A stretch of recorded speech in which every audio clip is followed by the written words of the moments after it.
What's up, freak bitches, wherever you may be, however you may be watching? Thank you for giving us just a few minutes of your time, and it's a very full call, and I'm sorry I was late, but the Disney investors meeting dropped some serious bombs, and I was watching all that stuff. We'll have to go into that some other time, though, because right now the main topic on the agenda is the fact that the only people that are not rumored to be in the upcoming Spider-Man 3 film are basically the four people that are on this call, and I want to get to the first one. It is Miss Cora. How are you doing tonight, Miss Cora?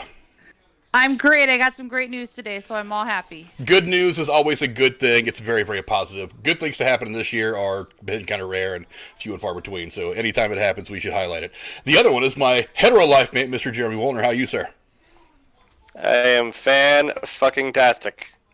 You sound it, sir. You guys were going at it really hardcore over the Spider-Man thing. I was trying to get you to save it, and one of the people that you were going back and forth with was my good friend, Aaron Glacier. How are you today, buddy? Oh, I'm doing pretty good, my man, and I promise you, we'll be able to keep going back and forth on this for a while, so strap yourselves in, people. Yeah, there is a whole lot of rumor, a whole lot of stuff that we're now pretty sure at this point is probably going to happen, but still hasn't been officially confirmed by anybody of note. That's the key thing to remember about 90% of what we're about to talk about. But the way things go in Hollywood, a lot of this stuff is probably going to come to fruition. As much smoke as there is where these fires supposedly are, you have to think something's actually burning. But let's get to that, because news just a day or two ago broke that Alfred Molina will be returning as Dr. Octopus for Tom Holland's next Spider-Man movie. This was according to, MSN.com. That Alfred Molina and his four metal appendages will be reprising his role as Dr. Octopus in the next Spider-Man movie starring Tom Holland. Molina's malevolent scientist was a big bad in Sam Raimi's 2004 Spider-Man 2, and now he will be returning to face off against Holland's Peter Parker in the yet untitled follow-up to 2019 Spider-Man Far From Home. Now, this is just the latest former Spider-Man character to be popping in to this current incarnation of the character. So here's what we've got so far. Right now we've got wild speculation. It could be true, it could be bullshit. I have no idea. Nobody knows for sure, but it's looking like it may happen in some facet. That the folks on your screen right now, the three people that have actually played Spider-Man in the flesh, so to speak, over the last 15 or so years, Tom Holland, Andrew Garfield, and what's his name? The other kid. Tobey Maguire. I don't know why I drew a blank on his name. They will all be in this movie somehow. So this has not been officially said by anybody with Sony yet. It's not been officially reported yet by any of the major trades, but it cannot be denied that there is way too much talk about this around the industry for it to not be true in some fashion. Aaron, you're obviously banging your head against your microphone because you want to speak. Take it away. Yeah. No. So there has actually been set footage leaked already that has Tobey Maguire in his old Sam Raimi Spider-Man costume. That has been leaked, that he is filming in that costume already. So we know for a fact that Tobey Maguire is coming back. The last thing I heard was that Andrew Garfield did disclose that he was in talks with Marvel over contract information for reprising his role as Spider-Man. They just have not confirmed whether or not he's going to be in it. At this point, it's going to be a pretty hard sell for him to not be in it, if I'm being honest. But that's not even that. Those two aren't even the big one. Did you see what dropped yesterday? Which part? Because there was a couple of things that I've read. Charlie Cox is going to reprise. We're gonna get to that. We'll get to that in just a second. Okay. I did, but we'll get to that in just a second. Okay. That dropped yesterday. Cora, what do you think? I don't know how read up you are on some of the Spider-Man lore, or if you're caught up on the movies to the extent that we are. I mean, when I say caught up, I mean to the point where you've seen them all about 500 times. But this is certainly something big, definitely very character-ish.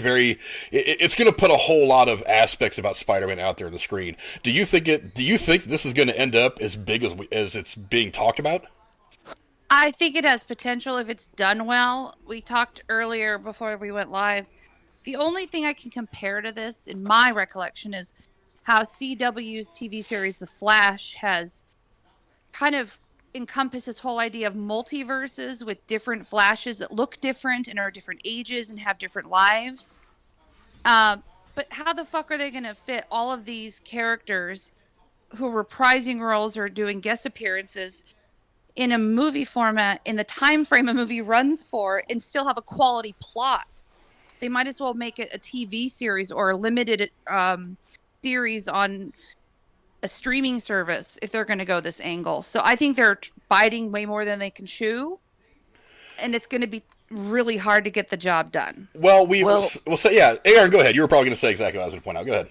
Well, the way you got to look at this is even with all the supposed people that are supposed to be in this movie, you gotta divvy that up into who would we see on the screen together at the same time. You're not talking about putting 42 people in every frame. We're talking about even once everything gets the balls rolling and we get to like that climax scene towards the like middle of the second half of the movie.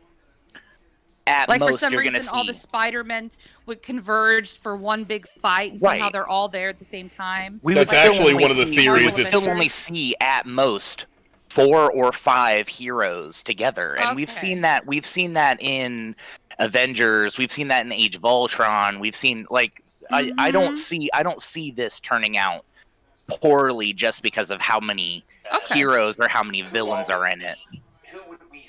On the screen together at the same time. Why are we hearing echo? Somebody turn off. But I'm anyway, not sure.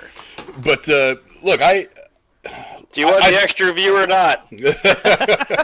I very much do. I was trying to turn around to grab it before it did that. I hit the mute button. Chill out. Well, look, but as far as to the point of is this going to be too many ingredients in the stew? Look, Marvel's done this pretty well. I mean, they managed to put together the first Avengers movie, which had a whole lot of big characters and big name actors and everything in there. Now, granted, some of them weren't as big when the first Avengers rolled around. They're much bigger now after having been a part of the MCU for the last 10 or 11 years. But you managed to put those big characters on the same screen and did very well. Then they ended up growing it into what we would eventually see in Infinity War and Endgame. And they still did a very good job about giving each character a moment to shine and to be who they are and why we like seeing them on screen without kind of cramming too many things into one like 5 or 6 seconds of film. They still managed to make it organic and all work very well. My problem is they've done also a very good job at separating the individual franchises, the individual characters in their own standalone films and not bringing in a lot of the outside people to kind of help shepherd them along in their own personal growth. It's like you get to the point like we get to like Iron Man 3. Yeah, I mean, Tony could have called Captain America for help. He could have called Thor for help and stuff like that. But you take away that chance for their individual growth as a character. And that's why it's important for me to not turn this into something crazy, because one of the big knocks on the second Spider-Man film, Far From Home, is that the first Spider-Man film, Homecoming, was that Tony Stark's Iron Man was in it, and a lot of people thought that they were just trying to milk the Iron Man image for a couple of extra views to draw people into the theater. And the second movie, one of the knocks was that they were turning him into Iron Man Jr. by giving him the Iron Spider, which I actually friggin' love. That was the one thing I really wanted to see at some point in this universe was the Iron Spider. But that they were turning him into Iron Man Jr. Show that in the movie. He didn't use it as much as I thought he would, because he ended up kind of with more of a base Spider-Man suit by the end of it all. But a lot of people thought that they were trying to set him up to be the next Tony Stark-ish character, the super smart, tech savvy kind of. He is. He is, but that's what he's always been. Well, he is, but you can't have somebody roll in to be the next Tony Stark. You have to let these characters kind of grow into their own thing. So pushing him into a Tony Stark model probably isn't going to be the best idea. So my question is how are you going to make these other two Spider-Mans, if they are in the film, and I think it's pretty clear right now they are going to be in some facet, how do you use these other two versions of Spider-Man to push Tom Holland into the end game of what he's eventually going to become, once he's into his prime and is doing everything as an adult? I don't know that we're going to see Tom Holland as an adult Spider-Man.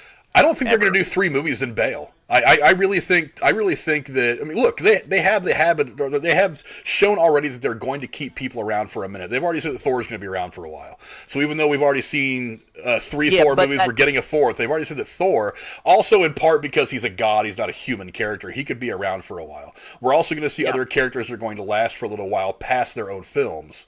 But how much longer is Tom Holland's version of this character going to last in the MCU? I mean, I'm not saying that he's not going to get old. I'm saying we're not going to see Tom Holland's Spider-Man on the screen develop from high school to past college. On the screen, we're probably going to get him in his college days, and that's going to be it. That's why they're bringing in Tobey Maguire and Andrew Garfield, so that we get that older perspective, the wiser, the more battle-hardened Spider-Man who's fought all of his villains multiple times. You know what I mean? He's got the experience. I think that's the kind of... Because, I mean, if I'm being completely honest with you, if you look at all of the Miles Morales comic books that they have and everything about his storyline, we're basically getting that in the new version of Spider-Man with Tom Holland. Tom Holland is basically Miles Morales, but he's being called Peter Parker and he's not black. I think we're going to see Miles Morales at some point, which is, I think, how they're going to carry the Spider-Man character forward without Peter Parker. But that's my guess. I mean, they already allude. I don't know where people got this in the movie, because in the movie it doesn't really say that he is Miles Morales' uncle. But when you had Donald Glover in the first movie, it's Aaron Davis. They called him Aaron Davis. But did they ever call him his name? I didn't. They actually called him Aaron Davis. Okay, I didn't catch that part. It's been a while since I've watched the first movie anyway. But yeah, it's I don't know. It's interesting to see how this is all coming together, because it's not just the Spider-Mans that we're talking about right now. It's also the fact that we've got a couple of villains that are popping in. I don't know for sure if there's going to be a new villain come into this. At least I haven't heard anything that I can remember, that I can recall right away. But right now, it's confirmed that we're getting Jamie Foxx back as Electro, and we're getting, of course, Alfred Molina back as Dr. Octopus. First off, I love the fact that Dr. Octopus is coming back into this. I think Alfred Molina was probably the best villain. Okay, maybe the second best villain to the original in the original Tobey Maguire series. Very close behind Willem Dafoe, because Willem Dafoe is fantastic. But Alfred Molina, he was by far one of the best things about the entire series. Where I get a little shady is Jamie Foxx. I was not particularly fond of that film. I don't think a lot of people weren't. I was not particularly fond of Jamie Foxx in the role. He did okay. That's the biggest problem I had. He did okay. There was something in the way he delivered the dialogue. I didn't mind him so much as Max Dillon, as the character that gets electrified and turned into Electro. I didn't mind him so much in that role, because comedy is where he comes from anyway. He did A Living Color back in the 90s, and comedy was kind of where he got his start. But I just don't feel him in the character. There's something about he doesn't deliver lines as menacingly as Alfred Molina does. So that's my problem. I don't really know where he's going to fit in this. I don't even know exactly where they're supposed to be going with this, because they've just kind of taken handfuls of everything. Like, I wasn't all the way joking when I opened the show. I think the only people that aren't rumored to be in this damn movie at this point is the people on this call. Other than that, it's just they're sprinkling a little bit of everything. I worry. And I mean, Alfred Molina played a really transition of his character, obviously being... He was kind of a well-meaning scientist that was going to be able to harness the sun, and then that kind of backfired on his ass. And I don't know, Jamie Foxx was trying to play like an awkward, like loner kind of guy, and it's a little weird, but maybe it's supposed to feel weird because it's cringy. I mean, I don't know, maybe I'm cringy to people because I'm an introvert. I don't know. And if I ever got electrocuted, and it was just the worst day of my fucking life, and it was supposed to be my birthday, I don't know. I wouldn't deliver lines like that either, but hey, I don't know. They tried to transition their characters in a, I guess, realistic way, but I don't know.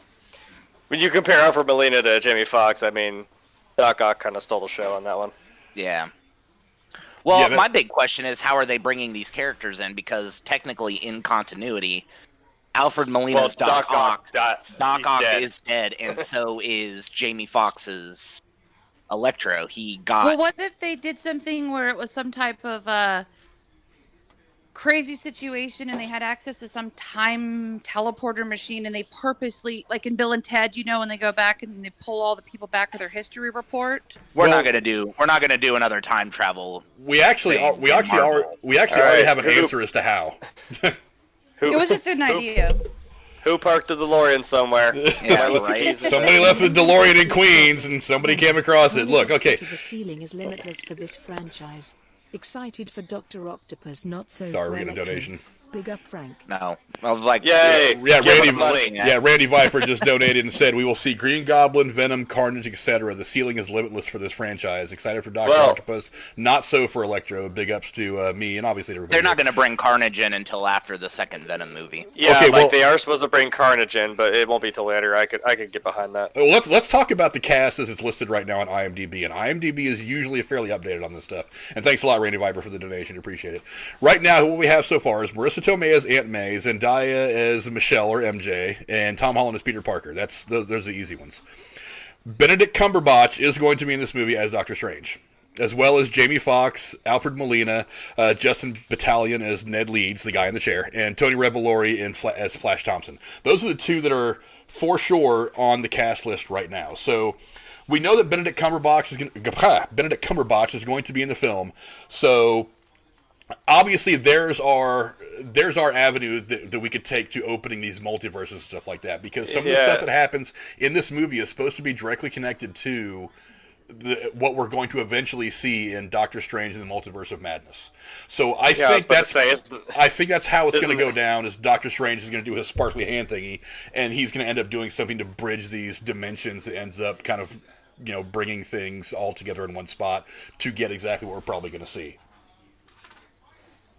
Yeah, I was saying that his next movie, that kind of makes sense, because the one character who's going to span these multiverses would be Doctor Strange. So maybe he starts playing around, and all of a sudden, hey, I mean, with the fact that we have Alfred Molina and Jamie Foxx, that would kind of help bring Andrew Garfield and Tobey Maguire into the mix, since those two guys are from those separate franchises. True story.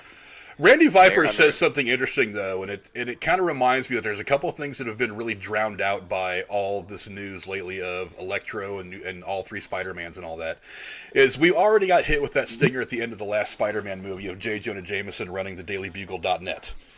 So that was the big question we were left with after that is, are we going to see J.K. Simmons come back and be J. Jonah Jameson and as somebody who is actively coming after Spider-Man for whatever his reasons are? There is still no word on whether that was just something they did for pure fan service, which would have been fine by me, or if he's actually going to come back and play this character again. I wouldn't be surprised if he actually comes back and plays his character. He plays the best J. Jonah Jameson. He really does play the best J. Jonah Jameson. But it does kind of overrun some questions we've already had. Is there going to be some Venom that shows up somewhere in Sony's Spider-Man universe at some point? That was one of the big questions that came up a while back, and we've kind of all just kind of ran past that question. Do they bother putting Venom or even allude to the fact that these two characters exist in the same universe or in the same space? Do they bother putting that into this movie, or do they wait for something farther down the line? I think they're going to end up waiting for farther down the line, because like I said, we still have to wait for Venom 2 to come out, where they're going to introduce Carnage, as well as we might actually see him move from the East Coast over to the West. The West Coast over to the East Coast.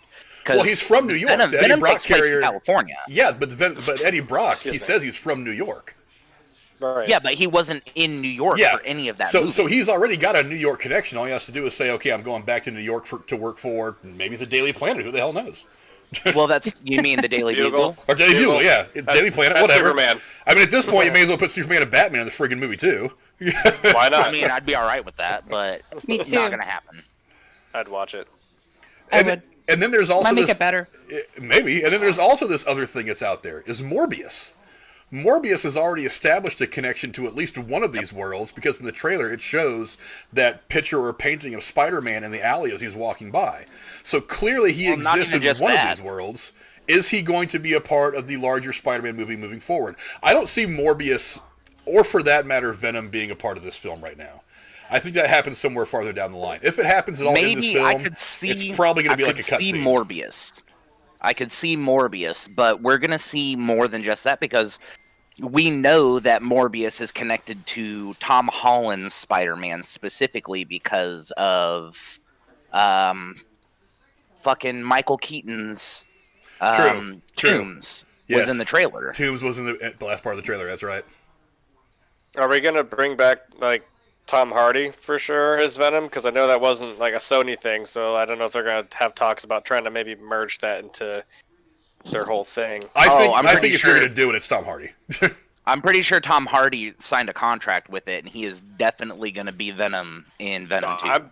I'm down for that. I'm just saying, like, I know it was its own thing, so I'm kind of like, well, it'd be kind of cool to actually see it merge in with all this other stuff. Yes. I think me and Frank talked about it once. Like, maybe it was just kind of like let's see how this goes at first, and see if this pans out well enough. And I mean, the movie did great, so it wouldn't be a bad risk to take to try and put it in with the mix of everyone else. The only thing that makes me question whether or not it will completely tie in is the fact that they killed off Jamison's son already. Yeah, I don't know. Well, which one did they kill him off in? They killed him off in... No, they killed him off in Venom. He was one of the pilots of the spacecraft that landed, and he was the first person to be infected. And when it left, it was Riot. When Riot left him to go into that Asian woman, it killed Jamison's son. Right, that guy, yeah. Okay. I don't know. God, there's just so much that's going on in this movie now. It's hard to even put my finger on it. Maybe this is by design. Maybe they're just throwing out all this shit so that we're all really... website to map out everything that's going on with it. Well, J.J. Abrams used to do that with all his stuff and all his, what was it, like Super 8 and Cloverfield and all that. Oh, his fucking viral marketing. Viral ads and yeah. shit. Yeah, I used to follow that stuff pretty hard. It drove me nuts. I finally just gave up on it because I realized what he was doing. You had to be fucking out of your mind for that. Well, look, like I said, right now, the only people that we've got, at least comfortably on the casting list for this that are kind of a surprise are Jamie Foxx and Alfred Molina. Everybody else makes sense. I mean, Revelori, because he plays Flash Thompson in this universe. Obviously, Marissa Tomei, Zendaya, and Tom Holland are the main characters. Cumberbatch makes sense. He's part of the MCU, and you want to have somebody in there to still kind of bridge... At least while there's still a bridge that exists between Sony and Disney for the Spider-Man character, you want to have that one character that kind of bridges it, so it makes sense. But there are some people that are rumored to be in here, and Aaron had already mentioned one of them. One of the people that is there's actually a couple of people I want to talk about real quick that are not right now hugely rumored to be in this. There is some whispers that either Kirsten Dunst and or Emma Stone could be in this as well in some way. Kirsten Dunst, of course, playing the Mary Jane Watson character, and Emma Stone thought she playing was Gwen confirmed. Stacy. You know what? Honestly, none of this stuff has been 100% confirmed. None of this stuff is neither Sony nor Marvel or Disney have come out and said these people are shooting, these people are doing whatever. Now I know that some stuff's leaked. But let's be honest, they actually had pictures of Tom Holland on the set of Venom, but he wasn't in the movie. At least that's what I... he wasn't in his costume. You know what I can confirm for you? What can you confirm? What do you know? Pretty sure Gwen Stacy's a vegetable right now. Oh no, she's dead. She's dead. She's full on dead. But Emma Stone's she's dead. Emma Stone's Gwen Stacy, her reprisal of Gwen Stacy is not going to be the Gwen Stacy from Andrew Garfield. If they're bringing her in, they're going to bring her in as Spider-Woman. You mean Spider-Gwen? Spider-Girl, Spider-Gwen, whatever the fuck you want to call her. But yeah. I honestly have been saying I would love, and it's not, okay, maybe partially because I absolutely adore Emma Stone, and it has absolutely nothing to do with it. But I would love to see Spider-Gwen, and my God, please let her play that part. I know. That's another part of that multiverse. Like, that would still be fucking cool to see. Exactly. Well, one of the other people that could potentially be in this movie, but I really doubt it because I know they have plans for him to maybe have his own Disney Plus thing, is Samuel L. Jackson's Nick Fury. They said that he may show up in this movie at some point. I don't think he's going to. I don't think this movie really needs him. I think if you're going to have some of that connective tissue between the larger MCU, Benedict Cumberbatch is going to be that guy. And Doctor Strange is already going to be a significant enough part of this that you don't want to throw in any more of the big players for the MCU. I think Benedict Cumberbatch is going to be the only real other MCU character that's going to do a lot in this movie. So I don't think that. And there's one of the things they were just talking about in this investors meeting for Disney was that there's still talk that there's going to be a Nick Fury centered show on Disney Plus. So I don't really know if you're going to put him out there right now because you're still not far enough down the road on this potential Nick Fury show to where you need to start putting him in other things to help remind people that he's still there. Now, another one that has popped up, and I don't think this is going to happen either, but every now and again people start throwing rumors around about him, is Wade Wilson or Deadpool. I would die. I would literally, I would jizz my pants and die in the movie theater. Deadpool, totally, please. Yeah, the mere thought of him being in this movie makes me reach for the lotion and the hand towel. I love it. You know, Ryan Reynolds would do it too. And he absolutely would. He absolutely would. The forth he would have with Tom Holland would be fucking pure gold. Even if all he did was have a cameo where they open a door and he's standing there and he goes, "Oh, wrong room," and that was it. And it was like this fucking little Easter egg cameo. Meta as he fuck. would totally do it. He Wrong would movie. totally do if it. he just opened the door and said "wrong movie" and shut the door. Absolutely, I'd be down. And you know what? That would also Sorry. that would also be a significant move on Disney's part because there's still a lot of stuff that's up in the air about what their plans are for the Deadpool franchise. Now, supposedly they're moving forward on a couple of things. They've attached a couple of writers, and Ryan Reynolds is still going to be in on it. But there's still a lot of questions as to whether they're going to move forward with making anything R-rated. Because I'm like, this is Disney. They're gonna have to, aren't they? If they can't, The guy they're that- not gonna make it R-rated, no one's gonna fucking watch the it. guy Thank you. the guy that runs Disney does not like the idea of R-rated Disney material. Oh, Yeah, well, God. the guy that runs Disney doesn't give a fuck, or like Most he people who can- are gonna watch it are the crowd that are over the age of for the R-rated rating anyways. This isn't for kids. I agree, and I think it's going to sell one way or the other. But again, he's not very big on the idea. But they do have something at their disposal that could help them do some R-rated stuff and not necessarily put it on Disney Plus. Disney also owns a major stake in Hulu. So they could potentially make R-rated stuff, release it in the theater, assuming the theaters aren't going to be dead by the time all this stuff rolls back around and the pandemic's over. But they could put it out in theaters, and then instead of putting it on Disney Plus, they can just go ahead and put it out on Hulu. So that's True. yeah, that's a possibility. Now, I personally, I don't want to see anything else with Ryan Reynolds and Deadpool unless it's rated R. I think if you try to make that PG-13, you're going to ruin it. It's going to make it less fun. The visuals will still be fun. Have but you can't seen have them Once chop Upon a people in Deadpool? half. I did, and it was funny, but it wasn't as funny as the first Deadpool. Yeah, because they cut all the stuff that made it R-rated. That's why it fucking sucked. Well, there was like this funny meme that I saw that was like, imagine if they actually tried to put Deadpool into like a Disney thing, and like the meta thing is he's trying so hard to not just drop F-bombs every once in a while, just watching him cringe the whole movie. It'd still be funny because he knows he wants to do it. He's like, oh wait. He gets I can't. one. He gets Yeah, one. for a PG-13, you get one F-bomb, and he just builds it up to that one moment. You could do it. You can only Do say it have right to do before it. the credits What they have to roll. do. What they have to do is build up to it to the point where he's got the one that he can say, and then somebody else fucking ruins it for him, and he loses his mind. Yeah, that is the rule. You get one F-bomb in a PG-13, and it cannot be in relation to the act of sex. So you can just say what the fuck, but you can't say I want whatever. Yeah, so because I know J.J. Abrams uses at least one in most of his movies.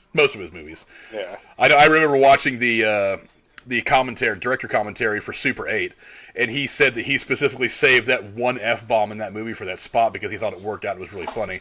But he said you're allowed one F-bomb, and it can't be related to any sex acts. So you're allowed that in a PG-13. But, God, I don't know. I really want to see more Deadpool, and I think this would be a good way to maybe introduce him to the larger MCU, but I at the same time, I don't just want to see a cameo. I want to see him actually be a significant part of a movie, even if it isn't his movie. I don't know. I still don't think it's going to happen. I still think right now they are way too wrapped up in trying to figure out how they're going to make Deadpool work as a rated R thing. He may not even be a part of the larger MCU. He may still be a standalone thing. I don't know, but No, they confirmed. You know what They confirmed he is part of the MCU now. Well, remember, you can be a part of the MCU and still exist in your own bubble because by and large, that's what Agents of S.H.I.E.L.D. did. Because Agents of S.H.I.E.L.D., once they kind of cut the cord from the larger universe and became their own thing, they still existed in the MCU, but they kind of had their own little corner of the world to do their business in, and they never really were affected or effected the larger MCU. So you could probably do it like that, too. I don't know how. That's for the writers to do, and they're smarter at that stuff than I am. But, I mean, so, yeah, it can happen. He can be in the MCU and still kind of exist in his own little niche. That's what I think is probably going to happen, so that they can still make an R-rated Deadpool that is entertaining the way that we want it to be entertaining. You know what he could do? Like, his little meta joke is, like, he just gets to the end, you just see him, like, pick up a script, and he just goes, you know what, no, this fucking movie sucks, just toss it over his shoulder and walks off. That could be it. He just pulls up a script and is like, nope, this sucks. Fuck it. Well, there is one more name, and I know Aaron said it earlier, and look, I'm not sure exactly how this is going to work out, because Kevin Feige has said that while the Netflix Marvel stuff was very well received, and for the most part was very good, he did not see bringing Charlie Cox back to play Matt Murdock or Daredevil. Now, there are some theories. There's some theories floating around that the way that we saw the position we saw Tom Holland in at the end of the last movie, that he would need a lawyer, and a lot of people theorize, and I think this is a valid theory, that the lawyer that he is going to get to defend him is going to be Matt Murdock, and that's how we're going to see him pulled from the street level stuff that we saw when he was working with the Defenders on Netflix, pull him up to the big league, so to speak, and involve him in the Marvel Cinematic Universe film franchise. I still don't know about this. For one, would I love to see it? Absolutely. Sign me up for this right now. I think Matt Murdock's Daredevil was fantastic. I think it was by far the best of that entire series of Defender stuff they did. And right behind it, I think, was probably the Punisher. And then it goes on from there. But yeah, he was fantastic in his portrayal of Matt Murdock and Daredevil. I think it was a much more accurate, a much more real, a much more visceral telling of this character's story than what we got from the Ben Affleck thing, and obviously more than the cartoons, which are exactly that's our cartoons. But as much as I would love to see this has not been reported by anybody. There has been no set photos, and even Charlie Cox himself has said that he doesn't really have much interest in coming back to play Matt Murdock at this point. I personally think that's bullshit. I think if Disney were to call him right... Is it a paycheck issue, Frank? He just wants more money? Sometimes that's what it ends up being. I think part of it is probably he's a little bitter that Disney allowed the guy who was running the TV stuff for Marvel at the time. Because remember, it was just in the last year that Kevin Feige took over the movie and the TV stuff. For a while, he was just running the movie stuff, and some other guy whose name... Or Ike Perlmutter was the guy who was running the television stuff. So technically speaking, even though they existed in the same universe, there was two different people that were running them. Now that Perlmutter's gone, it's just Kevin Feige who's running everything. So I think it's possible that Kevin Feige may have looked at him and said, hey, buddy, we want to make you an MCU star. We want you to be a part of Phase 4 or 5 or whatever. We want you to be a part of the future Avengers. If I'm Charlie Cox, I would probably put away my anger at my show being cut off when it was probably at its peak and say, you know what? Why not? There's a reason they did it the way they did it. Netflix had a clause in all of their contracts for the Marvel TV shows that said that any non-Netflix series or film that comes out in 2 years after cancellation cannot star any of these characters. So Daredevil wouldn't be allowed in the MCU, or Jessica Jones, or Luke Cage, or the Punisher. None of those characters are allowed in the MCUs. Why did anybody agree to that shit? Because Netflix wanted to try and make sure that they got their series as far as they could, and they made it 3, and Marvel pulled the plug and said, "Hey, we're pulling the plug." Like that's breaching creative control. Well, that was in November of 2018. Is when November 29th of 2018 is when Daredevil was canceled. Is this for things that go into production or things that are released? A lot of it depends on how it's worded. I don't know specifically. Potentially, they could be in production with something, but not release it till this contract is up. Which is possible, but I think a lot of times. Sure. I think a lot of times it's in production. We are just now past that 2-year mark, and that is why all these rumors are starting to circulate. That's why he wasn't able to come back up until now. And now that he is able to come back, one of the big things that Marvel released when all of the Netflix TV series were canceled, because they were all pretty much canceled simultaneously, they said, while these Netflix shows are ending, they will continue to exist on Netflix for a while, and their characters will live on in future projects for Marvel. So we knew even back then that Daredevil was eventually going to be able to come to the MCU. We just didn't know how. And now we're seeing that in the next year or so, we're going to get Cox to reprise his role. And that doesn't necessarily mean that it's going to be the same exact Daredevil from the Netflix series. He could be starting the character over from scratch. He could pretending like it didn't happen already and just reinventing it. Yeah. Yeah, because they only ever alluded to everything in the Netflix shows that they were linked, but they never actually showed anything that proved that they were linked. Well, actually, they did. MCU. Actually, they did. In the first season, the black reporter guy, I forget his name. I don't know why I'm drawing a blank.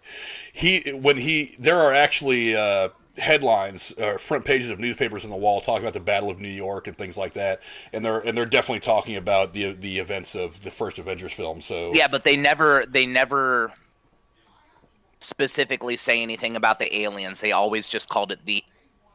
Oh my god! I just choked. They always just called it the event or the incident, whatever. And Jessica Jones actually does make some allusions to some of the characters without saying their names. She starts talking. I remember there was one episode, I think it was in season 1, where she's dealing with someone who hates super-powered people, and she's like, well, why don't you go talk to the big green guy, the flag waver, clearly talking about the Hulk and Captain America, without actually saying their names.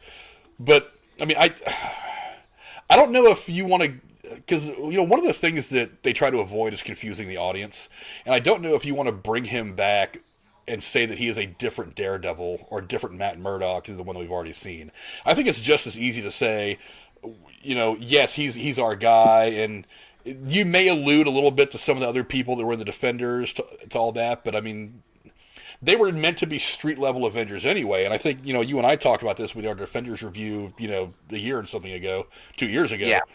That these are supposed to be street-level Avengers. They're not supposed to necessarily be strong enough to go after guys like Thanos. But for the bad guys that they faced in that show, they were the right group to do it. But, I mean, I don't know. I suppose if you're going to bring any of them up to the big leagues and let them fight some of the bigger bad guys, maybe Matt Murdock is probably the guy. He's the only one, other than maybe Jessica Jones, who has any real superheroic power. I mean... Luke Cage? Yeah, but he's just strong. And on top of that, I'm not even sure he's as strong as the Hulk. I mean, you can start a whole semantic argument with that, but I don't know. But I mean, as far as name recognition is concerned, you've already had a couple of Daredevil properties that were out there that were liked, disliked, whatever. I think if you're going to pull anybody up from the Defenders level to make them a part of the MCU and potentially part of the Avengers moving forward, I think Daredevil's probably the most likely one. That's just my guess. And on top of that, I think Charlie Cox is a bigger star out of all those people. That's just my guess. So maybe you're going at that too, and not just... I don't know. I don't know what... Like I said, I'm not even 100% sure this is even true yet. Because Charlie Cox himself has even said, I'm not doing it, I'm not interested, and there's nothing saying that he's actually going to be on set for anything. And remember, they're filming this movie right now. So, if anything's going to come out about this... It could come out any day now, or it may not come out at all. Now, maybe they're waiting until made everybody sign non-disclosure agreements to the moon and back. Yeah, but keep the hype down. One of the things about the Hollywood bubble, though, is everybody wants to look like they know more than somebody else, so somebody's going to talk. I mean, it's a company town, much like Washington D.C. is a company town. Yeah, just instead of politics, it's the entertainment industry. So somebody's going to leak something out. That's just my guess. But so I'm reading this right now, and it says that he is indeed going to be in the third Spider-Man film, and the the contract that he signed was set in stone a couple months ago. Okay, check the source. But that's what I'm trying to do right now, and it looks like it's from... It's an Internet Movie Database. When they add someone, to the cast, isn't that definitely confirmed? I mean, No. is there another Not source that always. does confirmations? Not always, and sometimes actually motion picture companies will do this to throw people off because Harrison Ford initially was on the cast listing for all 3 of the newer Star Wars films. Even though he was only really in the first one, and the small cameo they had in the third one wasn't even anything that was necessarily planned. It was something they had to do because of the death of Carrie Fisher. So there's no real reliable source then. It's just a bunch of him and Han. there are some sources that are more reliable than others, but 100%, I don't think one really exists like that. IMDb is generally looked upon as the most accurate. Actually, it was IMDb, somebody who was on the production cast of Endgame. I think it was somebody who was one of the writers or maybe it was one of the on-set construction people. It wasn't a name that you would know unless you were sitting there and actually sitting through the credits. He had actually put on his IMDb page that he worked on Avengers Endgame before Marvel had released what the name for that final movie was even going to be. And so that's one of the ways that Endgame became one of the names that had gotten leaked as to a potential name for the final Avengers movie. And then it eventually got taken off. So, I mean, stuff is taken off and put on and all the time, and who knows what's real and what's bullshit. But, I mean, it's whatever. Like I said, they do a lot of things to try to send out misinformation and mask real information. But, sometimes it just ends up getting out because, like I said, Hollywood is a company town just like DC, and people want to feel important by giving a reporter a piece of information. Or selling it because, everybody wants money. Yeah. But, I mean, yeah, what's funny is, like, nobody even gives a shit about the story at this point. They wouldn't even know what this movie's about. I don't think they care right now because it's just 2020 so fucked up, It's like the mystery of knowing who's going to be in the movie is more exciting than what the plot will be. Yeah, I heard Robert Meyer Burnett say that the other day. He was like, I really wish that I could... He said he tried like hell to avoid spoilers for Endgame and for... Infinity War because he wanted to go on there just not knowing anything about the movies, and he loves not knowing anything when he walks in there, so it's all just so fresh and new, because the more you know, the more it really does kind of ruin the experience a little bit. But I mean, I don't know, sometimes I chase spoilers, sometimes I want to avoid them. It depends on the movie. I'll agree with you on that. Like, it really does depend on the movie, but even if you wanted to see a bunch of spoilers for Marvel movies, you're hard pressed to find them. They're pretty good at keeping things in the dark, usually. They are pretty good. Yeah, because now they have a gun to Tom Holland's head. If he says anything, they're going to kill his ass. I mean, yeah, their two Or make biggest, sure he never gets hired again. leaks. Or Their two Mark biggest Ruffalo. leaks in the entirety of the MCU is Mark Ruffalo and Tom Holland. Yeah. I still don't think they're that watching those... their houses. I still don't think that those were, like, accidental leaks. I still think that those things were planned. Oh, no. There was no way. There's no way. I watched that interview. I can't remember what it was on, but I watched that interview where they had, like, the entire cast of Infinity War.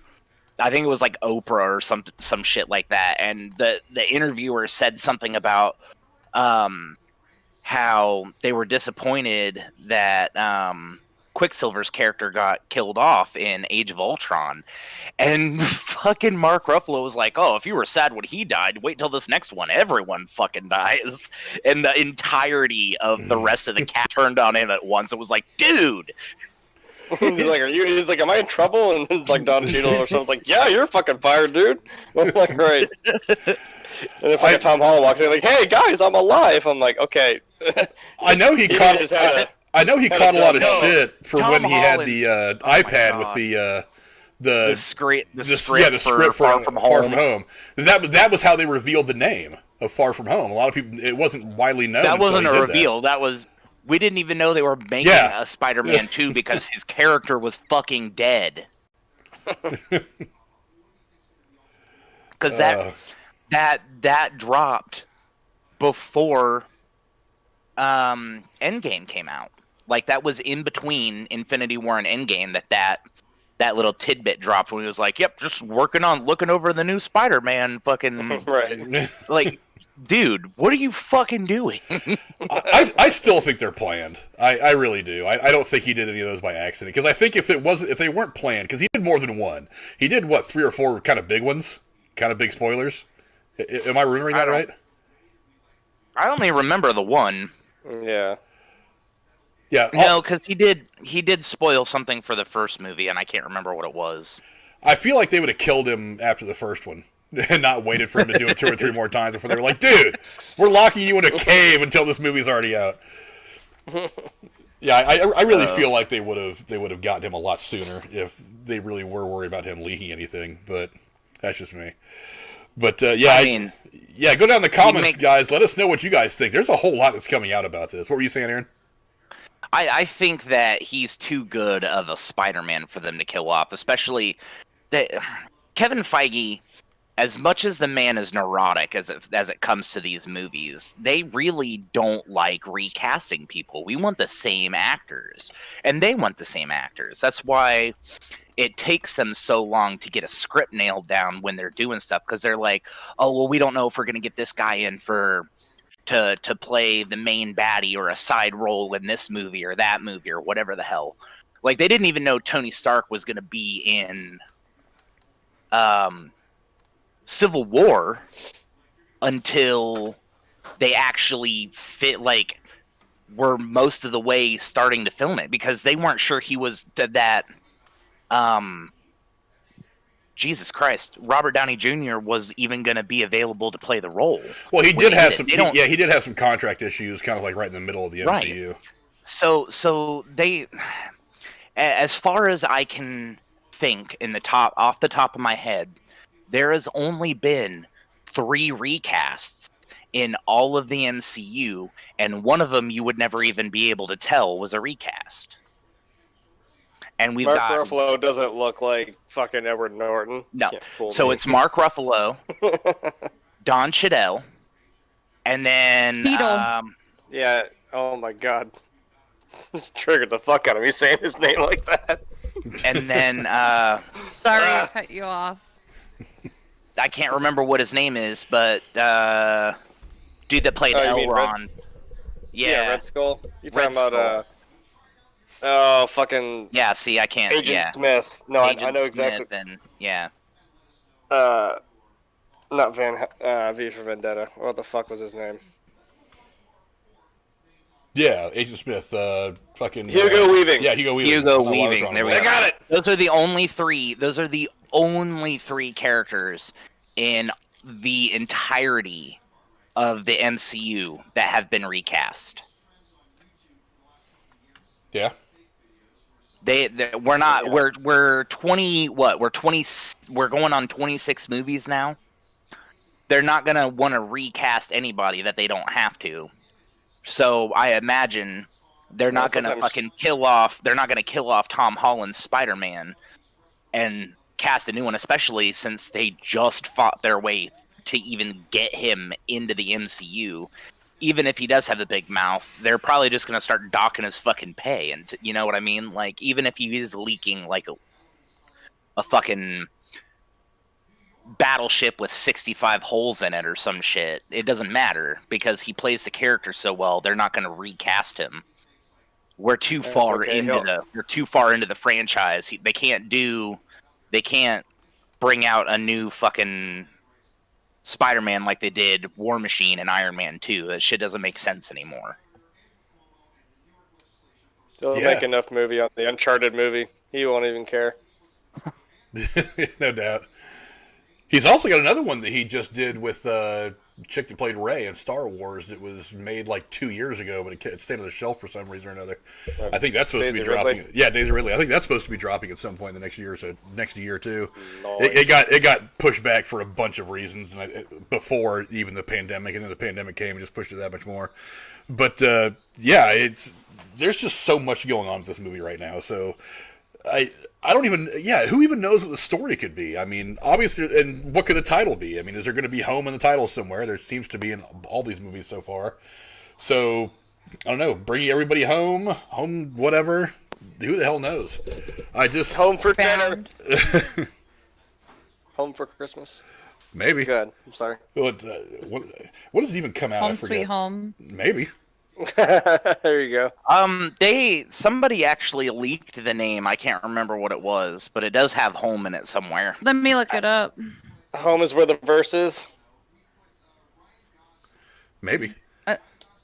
3.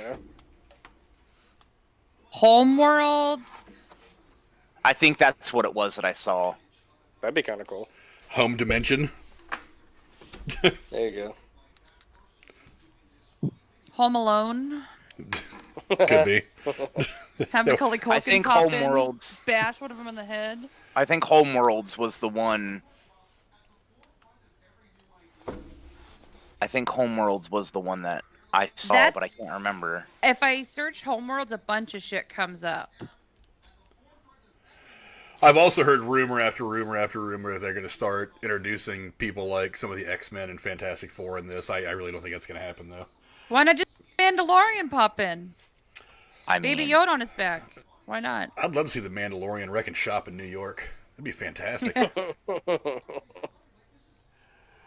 God, that would be awesome. But I mean, I don't know. They're filming this right now, so This isn't Fortnite. We have to remind them this isn't Fortnite. You don't get to throw everybody fucking in there. You know what? One of the things they were talking about on this investor video just now is that they had made a big deal with Epic Games to really, because I don't know how many. I know Jeremy and Aaron, you guys might play a little bit of Fortnite. I know Aaron doesn't play much, but they've been doing a lot of pushing of like Marvel and Mandalorian and Star Wars shit in Fortnite.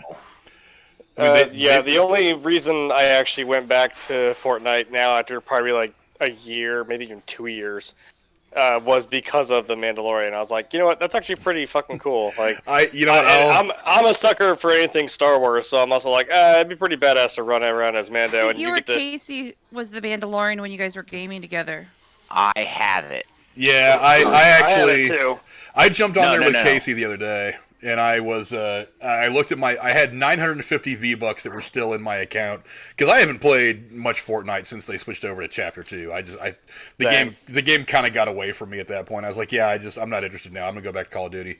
And then I went in there and I was looking at it, and all you had to do was buy the season pass for this year, which is 950 V-Bucks, to start out with the Mandalorian skin. Now, it's the rougher one. It looks a little more like Boba Fett, but it's his original armor from the Mandalorian from the first couple episodes before he gets like the little thing right here in his shoulder made for him and all that.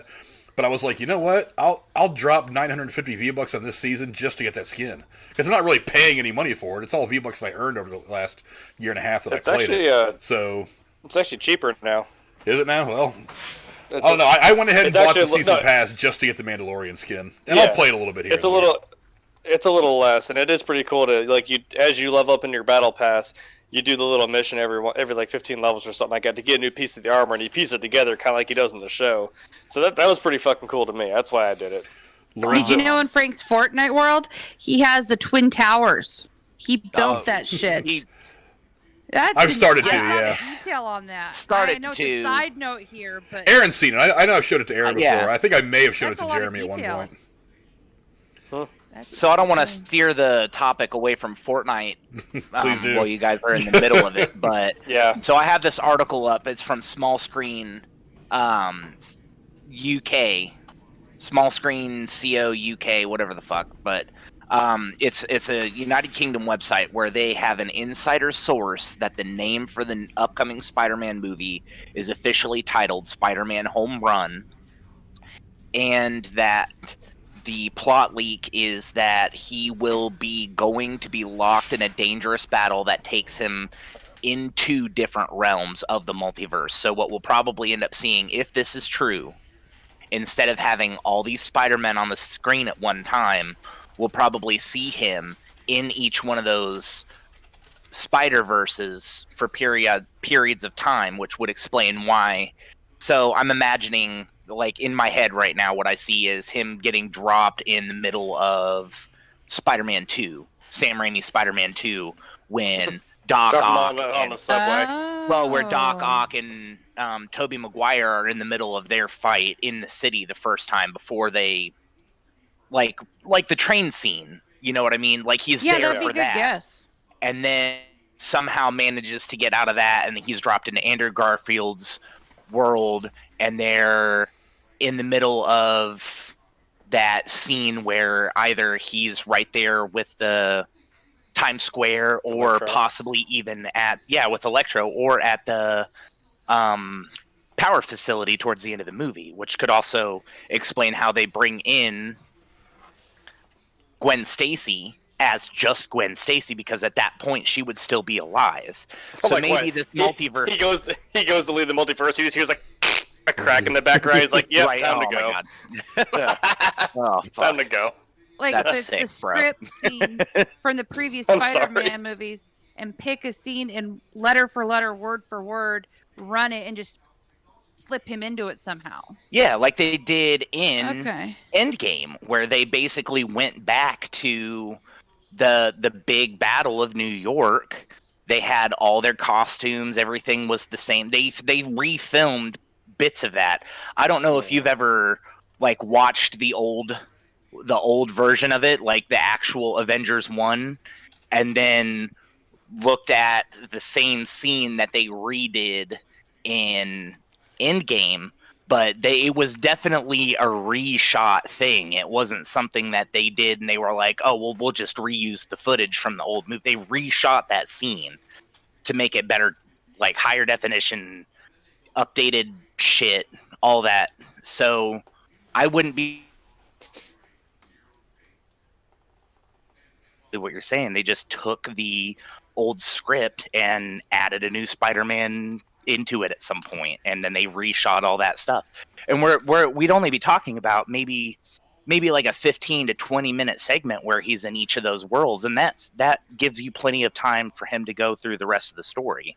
But it gives it a good reason to bring all of those characters into one movie without making the movie 3.5 hours long. But wouldn't it be cool with the title Home Run if they just, I don't know, it seems very Deadpoolish and funny to me, but put a cornfield up and very Field of Dreams, and all of a sudden there's a baseball diamond full of all the Spider-Man and all these other people. They're fucking playing baseball.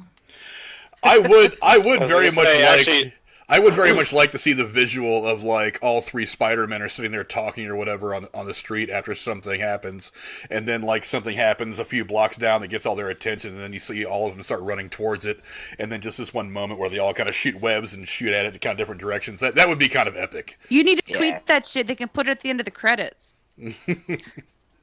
That would be awesome. But that leads to another question: They could have called it. Are these going to be significant parts that these other guys, Andrew Garfield and Tobey Maguire, are going to play, or are they going to be glorified cameos? That's kind of the question that nobody knows. I don't think it's going to be a glorified cameo. I think it's going to have a big to do with it. It might also depend on how much time commitment they're willing to put to the project too. True story.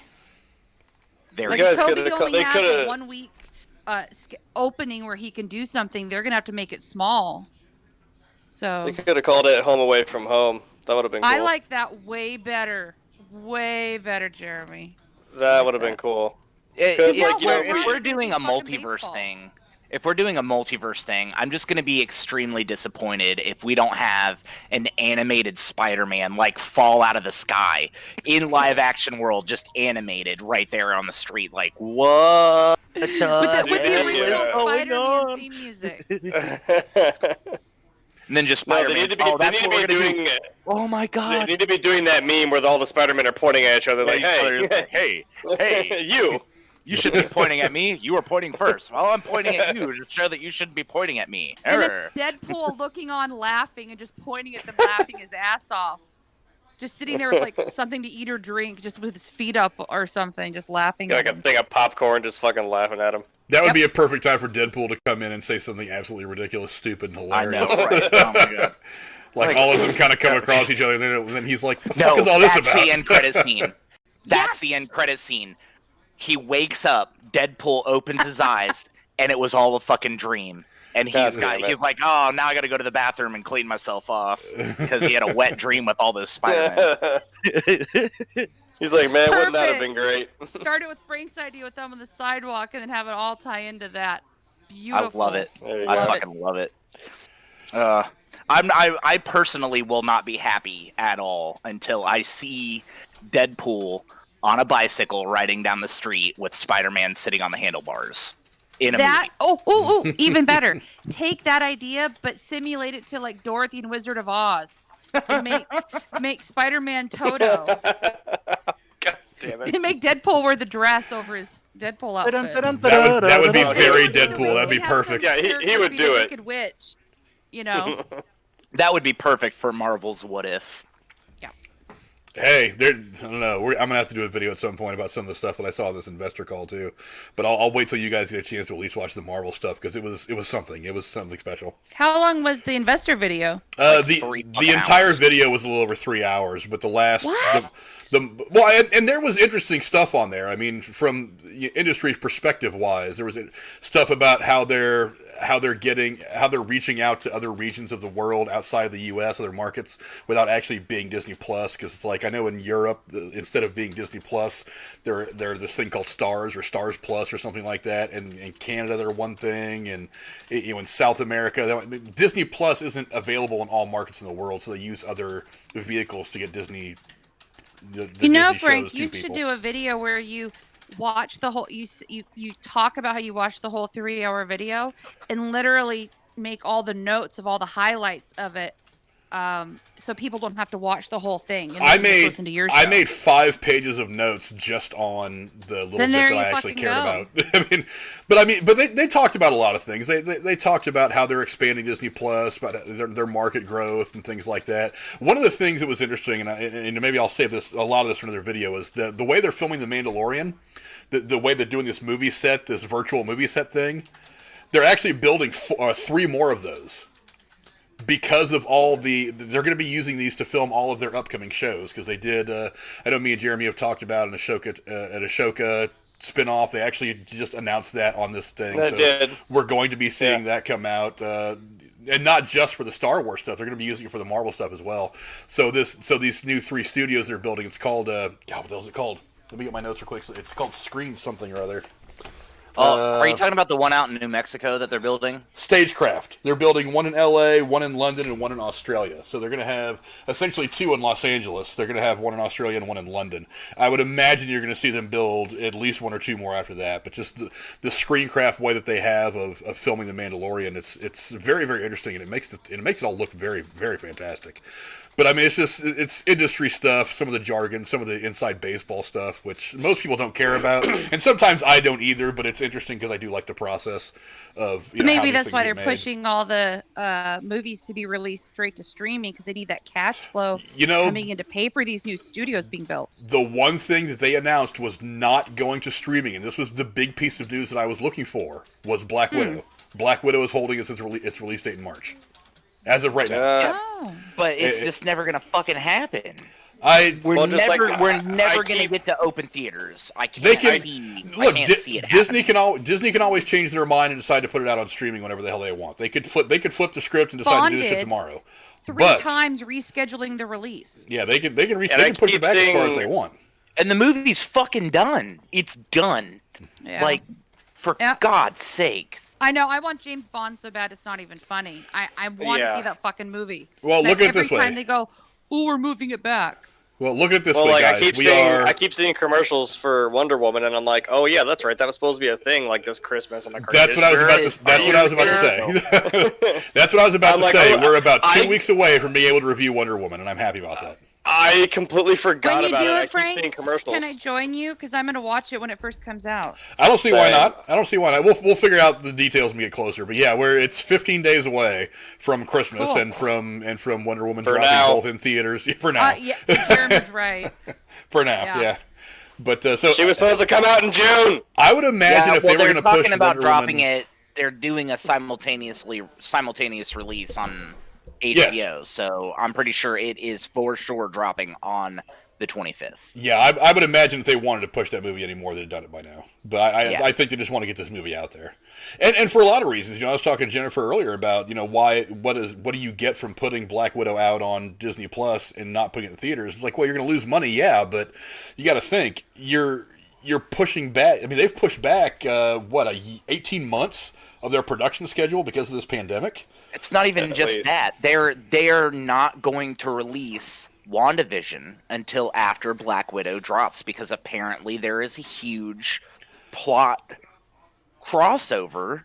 So the longer they push back Black Widow, the longer they push back WandaVision. And as I understand, WandaVision's pretty much ready to drop too. But they're not going to drop it because they're waiting on Black Widow. The longer they keep pushing this back, the more it just fucks all of Marvel in general. And if they wait too long and they want to do any theatrical releases where the actors go to like the opening night, half these people might die from COVID before they're Oh my released. god. It's possible. Who knows anymore? Who knows? I'm Yeah, just Chadwick saying it in Boseman a won't more be the only comedic empty sense. seat at that fucking. I really don't want people to Oh, die. fuck you! Oh, too soon, man. Too Wakanda soon. forever. Too soon. Too I gotta go, soon. guys. It's been a blast, but I'll catch y'all on the next one. I'll catch you later, Aaron. Yeah, that seems like a good enough place to kind of wrap this up anyway. I think we've pretty much talked this thing to death over the course of the night. But yeah, I mean, right now, as of right now, Spider-Man 3, whatever its tagline is going to be, is scheduled to hit theaters December 17th of 2021. So we're going to find out in about a year. A year and, 7 days from now. We're going to find out exactly what this whole thing is going to entail. But, I mean, you guys are seeing the thumbnail on the screen right now. There's a whole lot going on, and potentially more, because if you really are going to mess with some kind of a interdimensional thing, I mean, I could very easily put 3 different MJs on this thumbnail, and it would be even more crowded. I could very easily throw, J.K. Simmons on here as J. Jonah Jameson. I'm surprised you didn't. Or Put Deadpool and Carnage and Mandalorian Venom. next time you talk about it. Maybe. And to fuck Carnage, with people. Carnage and Venom could potentially be in this at some point. I don't think that'll happen in this film. I think they're going to wait a while. Morbius, could Morbius be in it? We talked about that earlier. But, I mean, there's a whole lot going on with this movie, and there's no way of us to really know what's going on.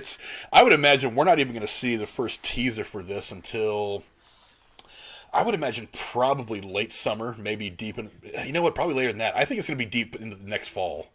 So You want to see a teaser if they're going to end up waiting 18 months to release it? Well, I mean, they've done it before. I mean, they released the teaser for, was it the last Star Wars movie? They released that almost a full year. They released that in February, and that movie, in the Super Bowl in February, and that movie didn't come out until December. So, I don't personally think it's a smart idea to release even a teaser that far out. I know some fans are going to eat it up anyway. I mean, it's not like it kept me from going to see the movie 7 times. But, I mean, I personally don't see any point in putting it out that early. I would imagine, because I'm trying to think, I think they've already, correct me if I'm wrong, Jeremy, you might know, have they already canceled Comic-Con for next year? I have not seen anything yet. I honestly, I can look it up right now. I haven't really looked. They had like a to be announced for next year. I think they had something slotted in, but something else I thought of, and I'm actually wearing the shirt right now, was like Rock on the Range. We usually for next March, like by November, we know what the lineup is already, and I'm like, I haven't seen shit, so I don't If it's even the know one if in that's San gonna happen. Diego, it says it's, as of now, still on the books. Wait for Really? announcements. So they haven't I'm looking officially, at it. because San Diego Comic-Con is the big one, and if they haven't officially the Holy canceled, Grail. if they haven't officially canceled San Diego Comic-Con, we could see some footage It's during July, Comic-Con. so that's pretty far out. Yeah, Comic-Con seems like the most likely place we're going to see it. Any footage or even a teaser. I mean, the one I go to, Indiana Comic-Con, I'm looking at it right now. Their site says October 15th through 17th, 2021. So I think that even got pushed back further. I think it was supposed to be like spring-ish next year, which is usually when it is. So that's still probably just a hopeful at this point. Probably, but I would imagine if they end up not canceling San Diego Comic-Con, that we'll probably see a significant, at least a sizzle reel or something then. And then maybe later on in the fall, we'll probably get a first full, 2-minute trailer. That's my guess. I wouldn't want them to put one out in the Super Bowl. I don't think they might. I mean, that's kind of how marketing goes. I don't know. I wouldn't spend $5 million in a 30-second Super Bowl spot, but Disney's got the money to burn even now. So It whatever, leaked they Frank might. all the Super Bowl commercials, anyways. Yeah. Nothing's ever new anymore on it. True.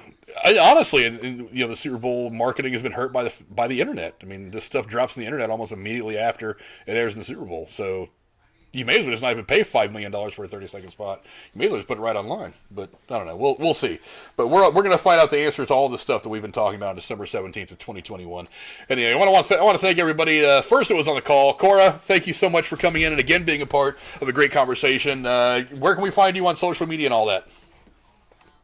I'm kind of hidden, so you'll just see me on your show. Okay, you'll see her on here, and you'll see her probably on Derailed more often than not. Yeah. Link to Derailed is in the description down below, like it always is. And Mr. Jeremy, sir, Grim Tuesday, where can we find you? Everywhere. I'm the complete opposite. He's Shit. even on Frank's shelf. Look behind Frank. He's sitting right there somewhere. Yeah. Am I right? What? I'm just fucking around. You said Like, everywhere. I was like, if this motherfucker printed out a picture of my face and stuck it back there, He's actually right here. He's right here. He's Pennywise. If you can see Pennywise back there, that's pretty much what Jeremy is. Just a real life version of Pennywise. Only he hasn't murdered nearly as many people. Yeah, you know. There's a whole bunch of Pennywises up there. Jeremy's one of those Pennywises. I guess what I should say was I'll oh my god, excuse me. I'll plug Twitch first because I'm in the process of actually getting my room together and painting it. I'm gonna put some lights up, make a nice little background, get a camera. What color? So I painted it dark gray like my room, so I could have light reflect off it a little better. I'm gonna string some lights around the top. Yeah. Make it look like a champagne room. Put some velvet cushion seats behind you and put a stripper pole and just make. I'm like, this is the sex palace. The jungle room like Elvis had at Graceland. You can get a blow-up doll and tie her to the stripper pole and. Well, see, that's the thing. Scene. There's a guy I watched that he has a giant, like, 3-foot fucking, like, dildo in the back. Like, it's in the background of his videos, but, like, the thing is, he has one of those horse masks, but it's a unicorn stuck over the top of the head, so you don't, like, you know. But we know what it is, and he calls it Moby, and it's always in the background. Like, we know what it is. Yeah. It's stupid. We'll have fun decorating. Moby the big purple dildo. Don't forget to put a picture of Frank in the background, like on a dartboard or something. That's what we should do. And then obviously Aaron, you can find him at Because Reasons Gaming and all that. I know he hasn't been doing a lot of online stuff lately because he's been busy with life like most of us has, but he'll be doing more and more stuff online as well. Obviously, most of their contact information, I may have to put Cora's Twitter handle in the description at some point with the usual people that are on here with me. But yeah, you can find